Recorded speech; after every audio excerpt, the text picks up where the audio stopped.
If you follow this channel long enough, you know that I have two loves when it comes to travel and credit cards. It's Hyatt and Southwest. So you know when I saw the new sign-up bonus for Southwest, I couldn't just leave it like that. I had to do a new video. On the last video I did about Southwest, I thought that was one and done. I compared all Southwest credit cards. I thought I was done for the year, but yeah. Southwest had different plans. Hi guys and welcome to the channel. If this is your first time to the channel, we're talking about credit cards, points, finances, and travel. If this is something that interests you, please like this video, subscribe. If you have any questions or comments, leave them down below. I will get back to you as soon as I can. There was a time not so long ago when you could go round trip internationally with Southwest without a lot of hassle for 35,000 points round trip. I'm not sure you can do that anymore. But without any further ado, let's jump to the presentation and come back to wrap it up. We see that Southwest has 117 destinations and 10 foreign countries. My favorite, Costa Rica, is there. That's why I got this credit card. I have my priority for the past 3 years. The points value have dropped since last year. It was 1.5, right now it's at 1.3. And I consider myself lucky if I get that nowadays. The sign-up bonus has changed, as we mentioned, to 75,000 points after spending 5,000 in 3 months in all personal credit cards. The priority still has all the good credits, $75 every year, 7,500 points, 4 upgraded boardings a year, 25% off in-flight purchases.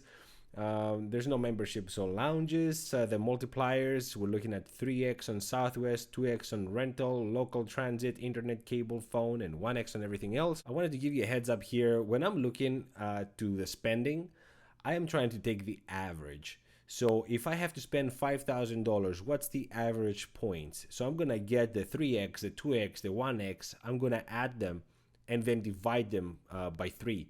I'm going to get the average, and I'm going to multiply that 5,000 to that average points value. That's how I'm getting to what you see here. The blue down there is the kind of cash value you can expect for all the spending you're going to do for the sign-up bonus, and then the light green is the sign-up bonus itself. So the total is 1,370. And the return on spend, we see how significantly it dropped. Maybe when you first see an increased sign-up bonus, you're all happy. It's going for 40,000. It was 40,000. Now it's 75,000. But basically, it increased less than 100%. But it requires you 5 times what it used to be. It was $1,000. Now it's 5,000. And you see that the return on spend dropped significantly, 24% instead of 53%. On the Premier, we're looking at the same sign-up bonus. The credits are 6,000 points every year. 2 early bird check-ins, 25% of in-flight purchases. The multipliers are exactly the same as the priority. And then the old return on spend was 46%, and the new is 22%. On the Plus, we're looking at 3,000 points, credits every year, 2 early bird check-ins, and 25% in-flight purchases. The multipliers drop significantly in this cheaper version. 2x on Southwest, local transit, internet, cable, and phone, and 1x on everything else, and that has a big impact. As you see here, that's very important.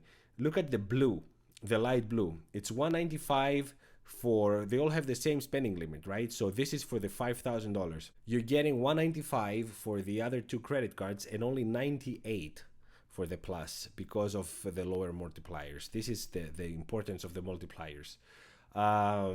The return on spend on the old was 48% and on the new is only 21%. But as we know though, what happens in the second year and every year after is equally, if not more important for the long game. So in this aspect, nothing has changed because the credits stay the same and the annual fees stay the same.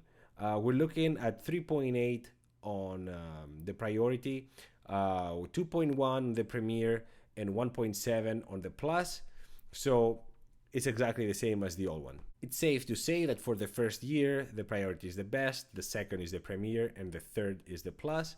and nothing changes in the second year and every year after. The priority will always be the best. It will also provide you with the best experience because of the priority boarding. So you're gonna get there first, you're gonna get the seat you want. So that alone, to me, worth the extra annual fee.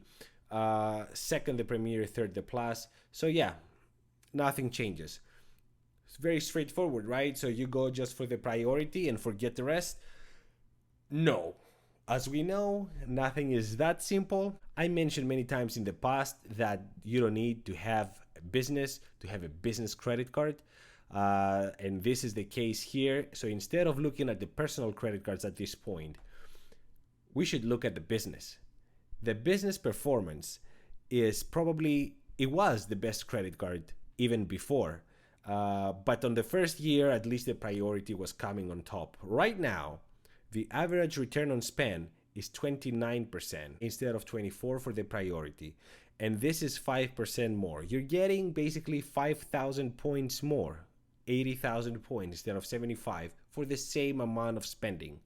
On top of that, you're getting the internet access for every flight. So the more you fly with this credit card, the more value you're gonna get. Second, for the second year, is the Premier Business at 25% return on spend. Remember, the other one, the priority, which was the best of the personal, had 24%. This one has 25%. Now, it has less sign-up bonus, it's 60,000, but only after spending 3,000 in the first year. And that makes a world of difference. For the second year and every year after, we're looking at the Performance Business is still number one, 3.9% instead of 3.8% of the priority. So this is still the best credit card keeper, basically.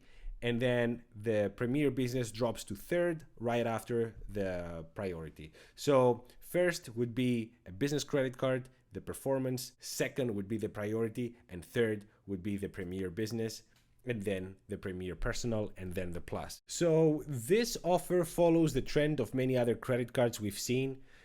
There is an increase right now in sign-up bonuses, but also an increase on the required spending, and that drops the return on spend.